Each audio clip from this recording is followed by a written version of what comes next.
The last day, the rain hammered against the office windows like 1,000 angry fists.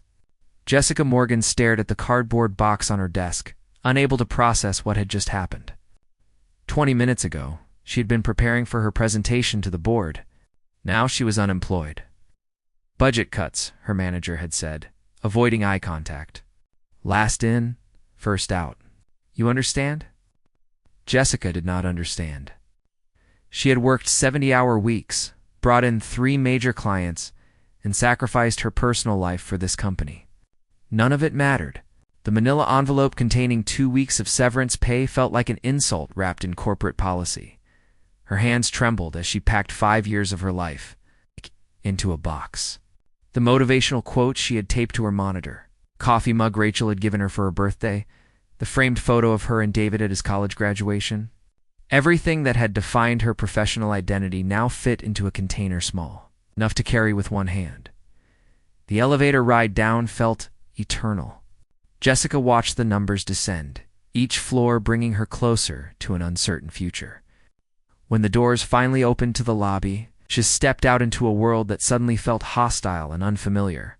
The rain soaked through her blazer within seconds. Jessica had forgotten her umbrella upstairs, but she refused to go back. She walked 3 blocks to the subway station, hugging the box to her chest, trying to protect its contents from the downpour. By the time she reached the platform, she was drenched and shivering. The reality hits Jessica's. The apartment was a small studio in a building that had seen better decades. The elevator rarely worked, and the heating was unreliable at best. She climbed the 5 flights of stairs slowly, her wet shoes squeaking on the concrete steps. Inside, she set the box down and immediately went to her laptop. The email from her landlord glowed accusingly on the screen. Final notice. 3 months of unpaid rent? Eviction proceedings would begin in 7 days unless she paid the full amount. $4,800? Her bank account showed $237. Jessica opened her phone and scrolled through her contacts, trying to think of anyone who might be able to help. Her parents had passed away in a car accident 3 years ago. David was a struggling graduate student who could barely afford his own rent. Rachel was dealing with her own financial crisis after her divorce. She had nobody. The realization hit her like a physical blow. Jessica sank onto her second-hand couch and allowed herself to cry. Not the quiet, dignified tears she had held back at the office, but deep-wrenching sobs that came from a place of absolute despair. How had she ended up here? She had done everything right. Good grades, solid degree, worked hard, played by the rules. Yet here she was, 28 years old and facing homelessness, the unexpected visitor 3 hours later. Jessica was still on the couch, now wrapped in a blanket and staring blankly at the ceiling. The knock on her door startled her. She was not expecting anyone. Through the peephole, saw a man in an expensive charcoal suit standing in her dingy hallway. He looked completely out of place, like a diamond ring in a dollar store. Jessica hesitated, then opened the door with the chain still attached. "Jessica Morgan?" His voice was smooth, confident. "Who are you?" "My name is Benjamin Hawthorne. I know this is unexpected, but I need to speak with you. It is rather urgent." Jessica recognized the name immediately. Benjamin Hawthorne was a tech entrepreneur whose face appeared regularly in business magazines. His company had revolutionized data security, making him a billionaire before 40. What could someone like that possibly want with her? "How did you find me?" she asked, not opening the door further. "I will explain everything if you let me in. Please. Just 5 minutes of your time." Something in his tone convinced her. Jessica unhooked the chain and opened the door. Benjamin stepped inside, and she saw him take in her modest apartment with a quick, assessing glance. If he judged her circumstances, his face revealed nothing. "I will get straight to the point," Benjamin said, remaining standing near the door. "I have a proposition for you. A business arrangement that could solve your immediate financial problems." Jessica wrapped her blanket tighter. "I do not understand. We have never met." "That is true, but I know quite a bit about you. Your work ethic, your integrity, your current situation." He paused. "I know you lost your job today. I know you are facing eviction, and I know you have no family to turn to. A chill ran through Jessica that had nothing to do with her wet clothes. Have you been investigating me? That is incredibly invasive. Yes, it is, Benjamin admitted without apology.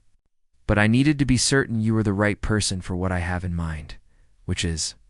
Benjamin pulled a leather folder from his briefcase and set it on her coffee table. I need someone to pose as my fiancé for 6 months. Public appearances, social events, occasional travel. In exchange, I will pay off all your debts, provide you with living expenses, and give you a substantial payment at the end of our arrangement. Jessica stared at him. You cannot be serious. I assure you, I am completely serious. The contract is there for your review. Everything is legal and clearly defined. She opened the folder with shaking hands. The document was thick, professionally prepared by a prestigious law firm. As she read through the terms, her mind reeled. Payment of all existing debts, a monthly stipend of $5,000, a final payment of $50,000 upon completion of the 6-month term. Ow. This is insane, Jessica whispered. Why would you offer this to a stranger? Because I need someone with no connections to my world.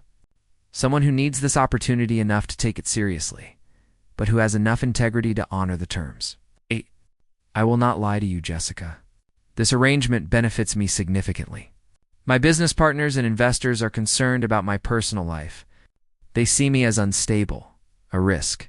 Having a fiancé provides stability, respectability. So, I would be part of your image management. Essentially, yes. Jessica looked at the contract again. The numbers seemed surreal. This could change everything. No more eviction notice. No more panicked calls from debt collectors. No more lying awake at night wondering how she would survive. But could she really do this? Pretend to be in love with a stranger for money? The decision I need to think about it, Jessica said finally. Benjamin stood. Of course. Take tonight. But I will need your answer by tomorrow morning. If you agree, we start immediately. He handed her a business card with his private number. Call me by 9 tomorrow. Yes or no? After he left, Jessica sat alone with the contract. She read every page, every clause, every stipulation. No physical intimacy required. Separate bedrooms. Professional boundaries maintained. She would have her own space, her own life outside of public appearances. It was a business transaction, nothing more. Jessica picked up her phone and called Rachel. You're not going to believe what just happened to me. After explaining everything, Rachel was silent for a long moment. Jess, this sounds like the plot of a romance novel. I know. But it is real. The contract is real. The money is real. What are you going to do? Jessica looked around her tiny apartment, at the eviction notice still crumpled on the floor, at the cardboard box containing the remains of her career. I am going to call him tomorrow and say yes, the next morning. At exactly 9 o'clock, Jessica dialed Benjamin's number. He answered on the first ring. I accept your offer, she said, her voice steady despite her racing heart. Excellent. I will send a car for you at noon. Bring whatever personal items you need. You will be moving into my penthouse today. Today. That is so fast. We have a charity gala tomorrow night. You will need time to prepare. He paused. Welcome to our arrangement, Jessica. I believe we will both benefit from this partnership. After hanging up, Jessica stood in the middle of her apartment, feeling as though she had just stepped off a cliff. She had no idea if Benjamin Hawthorne would be her salvation or her biggest mistake, but she was about to find out. 3 hours later, a black town car pulled up in front of her building. Jessica climbed in with 2 suitcases containing everything important to her. As the car pulled away from her old life, she watched her apartment building disappear in the side mirror. There was no turning back now. Whatever happened next, Jessica Morgan had made her choice. For better or worse, she had agreed to become Benjamin Hawthorne's pretend fiancé. The real question was whether either of them could maintain the pretense when their hearts had other plans. Welcome to a new world. The penthouse occupied the entire top floor of a glass tower in the heart of the city. When the private elevator doors opened directly into Benjamin's home, Jessica stepped into a world she had only seen in magazines. Floor 2 ceiling windows offered a panoramic view of the skyline. The furniture was modern and minimalist, all clean lines and expensive materials. Everything gleamed with the kind of perfection that only money could buy. "Your room is this way," Benjamin said, leading her down a wide hallway. His tone was businesslike, professional. He might have been showing a colleague around an office rather than welcoming his fake fiancée to their shared home. He opened a door to reveal a bedroom, larger than her entire former apartment. A king-size bed dominated the space, covered in luxury linens. A walk-in closet stood empty and waiting. Through another door, she glimpsed a private bathroom with marble countertops and a soaking tub. "I took the liberty of having some clothes delivered for you," Benjamin said, gesturing to several designer shopping bags arranged neatly on the bed. "We need you looking the part for tomorrow night. Gloria, my assistant, selected items based on your size. If anything does not fit, let her know." Jessica walked to the window. From this height, the city looked like a toy model, distant and unreal. "This is overwhelming, I understand. But you will adjust quickly." Benjamin checked his watch. "I have a conference call in 10 minutes. Make yourself comfortable. The kitchen is fully stocked. My room is at the other end of the hall. We will not be in each other's way. Benjamin, wait." Jessica turned to face him. "Should we talk about how this is going to work? Rules, expectations, boundaries?" He paused in the doorway. "The contract covers everything legally. As for the personal aspects, I suggest we keep things simple. Be polite, respectful, and professional. In public, we are an engaged couple. In private, we are business associates sharing a space. Can you manage that?" "Yes, I think so." "Good, we will discuss tomorrow's event over dinner tonight. 7 o'clock. Try to rest before then." After he left, Jessica sank onto the bed, her mind spinning. She opened one of the shopping bags and pulled out a dress that probably cost more than her monthly salary used to be. The price tag was still attached. $3,000. For one dress, she was in way over her head, learning the role dinner. That evening was served by a private chef in the formal dining room. Benjamin appeared at exactly 7, now dressed casually in dark jeans and a fitted shirt. He looked different without the suit jacket, younger and somehow more approachable. "How was your afternoon?" he asked, pouring wine into her glass. "Surreal. I keep thinking I will wake up and find this was all a dream. I felt the same way when I sold my first company. Suddenly having money after years of struggle feels disorienting." Benjamin cut into his salmon with precise movements. "You will get used to it." "Tell me about tomorrow night," Jessica said. "What should I expect?" "The Winter Charity Gala. 500 guests, mostly tech industry people, investors, and society types. We will arrive together, stay for approximately 2 hours, make our rounds, and leave. Your job is to smile, look happy, and let me do most of the talking. What if someone asks about our relationship? How we met?" Benjamin set down his fork and looked at her directly. "We met at a conference 6 months ago? You were there representing your marketing firm. We started talking during a break, connected immediately, and exchanged numbers. We have been dating quietly since then, keeping our relationship private until we were certain. I proposed 3 weeks ago during a weekend trip to Napa Valley. Is that story workable for you?" Jessica nodded slowly. "It sounds plausible. But what if someone digs deeper? Asks about specific details? Then you improvise based on the framework. The key is confidence. If you seem uncertain, people will doubt the story. If you speak with conviction, they will believe whatever you tell them." "You have done this before," Jessica observed. Benjamin's expression hardened slightly. "I have spent my entire career convincing people to trust me with their money. Selling a relationship is not much different." The coolness in his voice sent a small shiver through Jessica. This man was very good at compartmentalizing, at treating everything as a transaction. She wondered what had made him this way. "Can I ask you something personal?" she ventured. "That depends on the question." "Why are you really doing this?" "The real reason, not the corporate stability story." Benjamin was silent for a long moment, studying his wine glass. "My business partner, Thomas, has been pushing me to settle down. He thinks my bachelor lifestyle makes investors nervous. Last quarter, we lost a major deal, partly because the client felt I was too much of a risk. Too young, too unpredictable, no family ties to keep me grounded. He looked up at her. In my world, perception is reality. If people perceive me as settled and stable, I become settled and stable. You help me create that perception. Now I'm an investment in your company's future. You are a strategic asset, yes. But you also get something substantial out of this arrangement. I would call that fair. Jessica could not argue with his logic, even if it made her feel vaguely like a piece of furniture. She changed the subject. Tell me about the people I will meet tomorrow. Who should I pay attention to? Benjamin spent the next hour briefing her on key players in his world. Thomas Brennan, his business partner and best friend since college. Gloria Hayes, his assistant, who had been with him since the company's early days. Various investors, competitors, and social connections she needed to recognize by the time dinner ended. Jessica's head was spinning with names and faces and relationships. She excused herself and returned to her room, where she spent another 2 hours studying the photos and bios Benjamin had emailed her. This was more complicated than she had anticipated. The first appearance the next evening.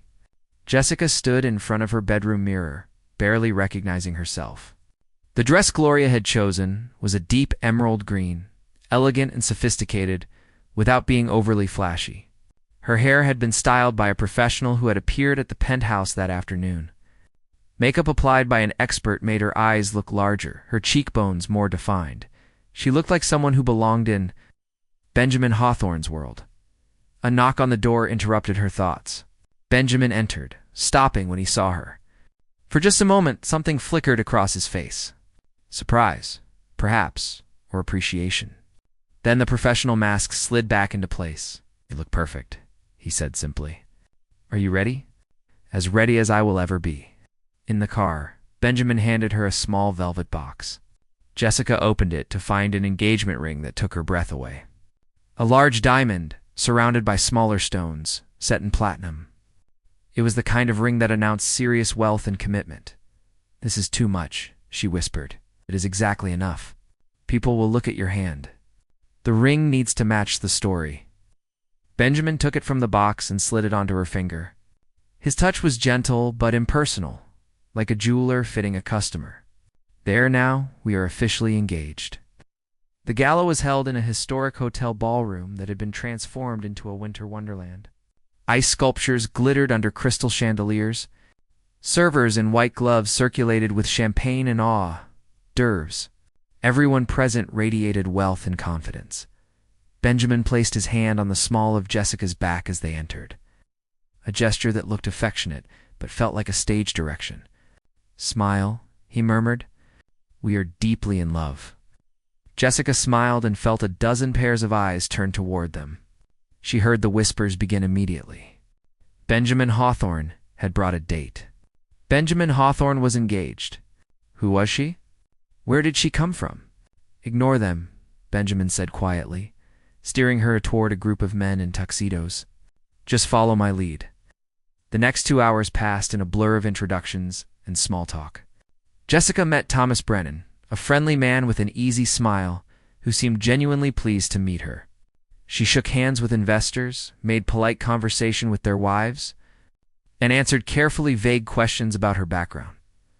Through it all, Benjamin remained at her side, playing the role of devoted fiancé with impressive skill. He touched her arm when making a point, smiled at her with apparent warmth, and occasionally leaned in to whisper something that made her laugh. To any observer, they looked completely natural together, but Jessica could feel the performance in every gesture. This was business, just as he had said. Nothing more. Cracks in the armor, they were standing near one of the ice sculptures, taking a brief break from socializing, when a woman in a red dress approached. She was beautiful in a sharp, calculated way, with blonde hair and cold blue eyes. Benjamin, darling, she said, kissing him on both cheeks. I heard the news. How wonderful. Vanessa. Allow me to introduce my fiancée, Jessica Morgan. Jessica, this is Vanessa Pierce. We have known each other for years. Something in the way Vanessa looked at Benjamin told Jessica their relationship had been more than professional.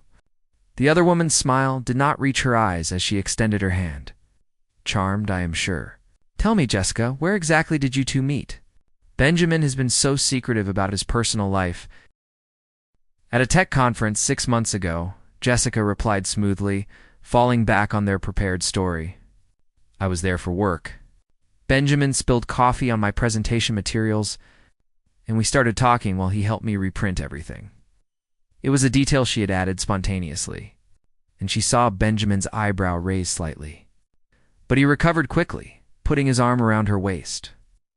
I ruined her charts and won her heart, he said with a smile. Best accident of my life. Vanessa's expression tightened. How romantic. And you kept this quiet for 6 months? That must have required considerable discretion. We wanted to be sure before making anything public, Jessica said. Benjamin's life is so exposed. We needed time to build something real before inviting the world in. Real, Vanessa repeated, her tone suggesting she found the concept amusing. Well, I wish you both the best. Though I must say, Benjamin, this is quite unlike you. I always thought you preferred to keep things casual. People change, Benjamin replied, his voice cooling slightly. If you will excuse us, Vanessa, there are some people I need to introduce Jessica to. He guided Jessica away, his hand firm on her back. Once they were out of earshot, he leaned close. That was good. The coffee detail made the story more believable. She does not like me. Vanessa does not like anyone.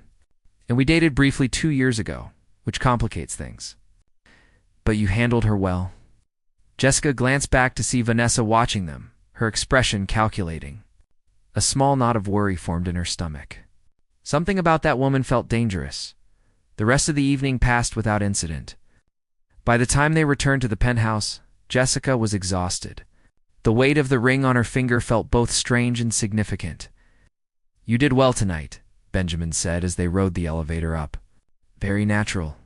No one doubted us. Thank you. Though I think Vanessa suspects something. Vanessa always suspects something. It is her nature. Benjamin loosened his tie as the elevator doors opened. But suspicion is not proof. As long as we remain consistent, there is nothing she can do. Jessica kicked off her heels with a sigh of relief. This is harder than I expected. All those people, all those lies. Not lies. A performance. There is a difference. Benjamin poured himself a scotch from the bar in the living room. Would you like a drink? Yes, please. He handed her a glass, and they stood by the windows looking out at the city lights. For a moment, the professional facade between them softened. Can I ask you something? Jessica said. What happened with Vanessa? Benjamin was quiet for a long time. We dated for 3 months. She wanted more. Marriage, commitment, the whole package. I did not. We parted on bad terms. Do you regret it? No. Vanessa wanted access to my money and status. She was never interested in me as a person. He took a drink. That is the problem with my world. Everyone wants something. No one is genuine. Is that why you chose me? Because I have nothing to offer except honesty about our arrangement. Benjamin turned to look at her, and for the first time Jessica saw something vulnerable in his expression. Perhaps, at least with you, I know exactly where I stand. They stood in silence, and Jessica felt an unexpected connection forming. Despite the artificiality of their arrangement, they were two people trying to navigate complicated circumstances. Maybe that could be enough to build something real on, even if that something was just friendship. I should get to bed, she said finally. Thank you for tonight. For trusting me with this? Thank you for saying yes. Benjamin raised his glass slightly. 2 successful partnerships. 2 successful partnerships, Jessica echoed. As she walked to her room, she could feel his eyes on her back. The evening had been a success by any measure. They had convinced everyone who mattered that their relationship was genuine. So why did she feel like they had convinced themselves of something else entirely? The shift, 3 months passed. Jessica settled into her new life with surprising ease. The morning routines, the public appearances, the careful dance of living together while maintaining boundaries. She and Benjamin developed a rhythm, a comfortable coexistence that felt increasingly natural. But something was changing. It started with small moments. Benjamin bringing her coffee in the morning without being asked, remembering exactly how she liked it. Jessica, cooking dinner on nights when his chef was off. And Benjamin, praising her simple pasta dishes more enthusiastically than any fancy meal. Conversations that stretched late into the night, moving beyond business strategies to books, childhood memories. Dreams they had given up on. They were becoming friends. Or perhaps something more, though neither acknowledged it. Jessica found herself looking forward to seeing Benjamin at the end of each day. She noticed details about him.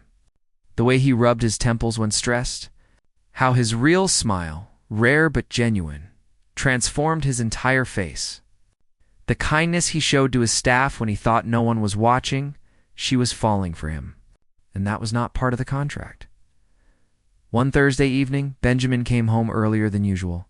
Jessica was in the kitchen, attempting to bake cookies from a recipe Rachel had sent her.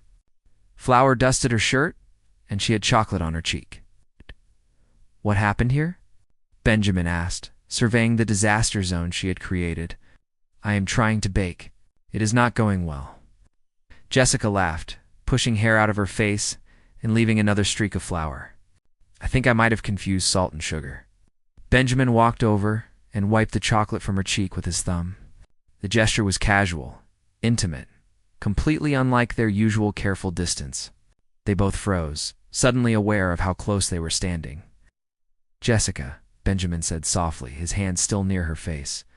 The moment stretched between them, electric and terrifying. Then Benjamin stepped back, breaking the spell. "I should clean up," Jessica said quickly, turning to the sink. Her heart was racing. "I will help." Benjamin rolled up his sleeves and began gathering dirty bowls. They worked in silence, but something had shifted. The air felt heavier, charged with possibility and danger. The unraveling the next week. Thomas invited them to dinner at his home. It was meant to be casual, just the three of them plus Thomas's wife, Anne, but over wine and conversation. Jessica began to see cracks in the facade. "You two seemed genuinely happy," and observed, smiling at Jessica. "When Thomas first told me about Benjamin's engagement, I worried it was another one of his impulsive decisions. But seeing you together, it is clear you care for each other." Jessica felt Benjamin tense beside her. "We do," she said carefully. "How did you know?" Anne continued. "That Benjamin was the one." The question hung in the air. Jessica looked at Benjamin, seeing her own panic reflected in his eyes. They had prepared answers for many questions, but not this one. Not something so personal and true. "I think I knew when I realized I could be completely myself around him," Jessica heard herself say. And as the words left her mouth, she realized they were true. Not part of the performance, but real. "He does not expect me to be anything other than who I am. That is rare." Benjamin's hand found hers under the table, squeezing gently. "Jessica makes me want to be better," he said quietly. "She sees past everything else to who I really am." The honesty in his voice made Jessica's chest tighten. Were they still acting? Or had they crossed some invisible line? After dinner, in the car ride home, neither of them spoke. The silence was full of things unsaid, questions unasked. "Did you mean it?" Jessica finally whispered. "What you said about me?" Benjamin kept his eyes on the road. "Every word." "Did you?" "Yes." More silence. Then Benjamin pulled the car over, parking on a quiet side street. He turned to face her, his expression raw and vulnerable in a way she had never seen. "This was supposed to be simple," he said. "A business arrangement. Nothing more. But somewhere along the way, it stopped being pretend for me. And I do not know what to do about that." Jessica's heart was pounding so hard she thought it might break through her ribs. "When did it change for you?" "I do not know." "Maybe the night you burned dinner and we ordered pizza and stayed up until 3 in the morning talking about everything and nothing. Or the morning I found you reading on the balcony with the sunrise, and you looked so peaceful I did not want to disturb you. Or maybe it was always real, and I just refused to see it." "Benjamin, we cannot do this," Jessica said, even as her heart screamed the opposite. "The contract has 3 months left. We agreed to keep this professional. I know. I know all the logical reasons why this is a terrible idea." Benjamin reached out and tucked a strand of hair behind her ear. "But tell me honestly, Jessica. Tell me you do not feel this too." She could not. because she did feel it. The pull toward him had become undeniable, overwhelming. But admitting it would change everything would complicate an arrangement that was always meant to end. "What happens when the 6 months are up?" she asked instead. "We walk away? Pretend none of this was real?" "I do not want to walk away." "Then what do you want?" Benjamin cupped her face in his hands, his thumbs gently stroking her cheeks. "I want to tear up that contract. I want to ask you to stay, not because I am paying you, but because you want to be here with me, for real." Tears filled Jessica's eyes. "You are offering me everything I did not know I wanted." "Is that a yes?" Instead of answering, Jessica leaned forward and kissed him. It was nothing like the careful, performative kisses they had shared at public events. This was desperate and honest, months of suppressed feelings finally unleashed. Benjamin pulled her closer, kissing her like she was oxygen and he had been drowning when they finally broke apart. Both breathing hard, Benjamin rested his forehead against hers. "Come home with me," he whispered. "Not to the penthouse. To my real home? Let me show you who I am when I am not Benjamin Hawthorne, tech mogul. Just Benjamin. Just me." The truth revealed, they drove out of the city to a small house on the coast. It was modest compared to the penthouse, a weathered cottage overlooking the ocean. Benjamin had bought it years ago, he explained. As a retreat from his public life, inside, Jessica saw a completely different side of him. Bookshelves crammed with worn paperbacks. A guitar in the corner. Photos on the walls of a younger Benjamin with people who were clearly family. This was not the curated image he showed the world. This was real. "I come here when I need to remember who I am," Benjamin said, opening the windows to let in the sound of waves. "No one from my business life knows about this place. It is just mine. Why did you bring me here? Because I want you to know me, the real me, not the person I pretend to be for investors and reporters. I want you to see everything, the good and the broken parts, and decide if you still want this." They spent the weekend there, away from contracts and obligations. They walked on the beach, cooked simple meals together, talked about their pasts without performance or pretense. Benjamin told her about his childhood, growing up poor with a single mother who worked 3 jobs, about building his company from nothing, the sacrifices and compromises that success required. "I became someone else along the way," he admitted as they sat watching the sunset on Saturday evening. "Someone harder, more calculating. I told myself it was necessary, that I had to be ruthless to survive in that world. But the truth is, I was lonely. So lonely I forgot what connection felt like." Jessica leaned her head on his shoulder. "What changed?" "You did? You reminded me that success means nothing if you have no one to share it with. That vulnerability is not weakness." He turned to look at her. "I love you, Jessica. Not because you are convenient or because you fit some image I need to project. I love you because you make me feel human again." The words struck her like lightning. "Benjamin, I love you too. But I need to know this is real. Not just gratitude or proximity or some reaction to the arrangement we made. It is real. More real than anything in my life." Ow. He took her hands. "When the 6 months are up, I want to take you on a real date. Court you properly. Ask you to be with me because you choose me, not because of some contract. What about the money? The arrangement? Keep it. You earned it. You have given me more than I ever gave you." Benjamin smiled, that genuine smile that transformed him. "But from this point forward, what we have is ours. No transactions, no obligations. Just us, figuring this out together." Jessica kissed him again, and this time there was no hesitation, no wondering if it was real. They had both been playing parts, protecting themselves behind the safety of a business deal. But somewhere in the performance they had found something genuine. That night, wrapped in Benjamin's arms in the cottage bedroom, listening to the ocean outside, Jessica understood that sometimes the best things in life cannot be planned or controlled. Sometimes you have to sign a crazy contract with a stranger and trust that the universe knows what it is doing. New beginnings the next 3 months passed differently. They still fulfilled the terms of their contract, still appeared together at public events. But now there was no pretense. The affection was real, the connection genuine. People noticed the change, commented on how happy they both seemed. "You were glowing," Rachel told Jessica over lunch one afternoon. "Whatever you and Benjamin have, it is the real deal." "I think it is," Jessica admitted. "I think maybe it always was, and we were both too scared to see it." On the last day of their 6-month contract, Benjamin took Jessica back to the cottage. They sat on the beach at sunset, watching the sky turn brilliant shades of orange and pink. "So," Benjamin said, pulling her close, "our arrangement officially ends at midnight. You are free to go? No strings attached? Is that what you want?" "No. What I want is to ask you properly." Benjamin shifted, pulling a small box from his pocket. Inside was a different ring, simpler and more personal than the one from their contract. "Jessica Morgan, will you marry me? Not for business or appearances or any reason except that I love you and want to spend my life with you?" Jessica laughed through happy tears. "Yes. 1,000 times yes."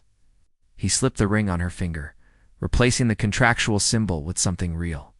They kissed as the sun set behind them, two people who had found love in the most unexpected place. 6 months later, they married in a small ceremony on that same beach. Thomas was Benjamin's best man. Rachel stood up for Jessica. There were no reporters, no investors, no performance. Just two people who had learned that sometimes the best contracts are the ones written by the heart, not by lawyers. And as Jessica said her vows, looking into Benjamin's eyes, she knew that losing her job that rainy Thursday had been the best thing that ever happened to her, because it had led her here, to this moment, to this man, to this unexpected and perfect love. Their story had started with a desperate fall and an impossible offer. But it ended with something neither of them had dared to hope for, a love that was real, freely given, and built to last far beyond any contract's terms. Sometimes the greatest risks lead to the greatest rewards.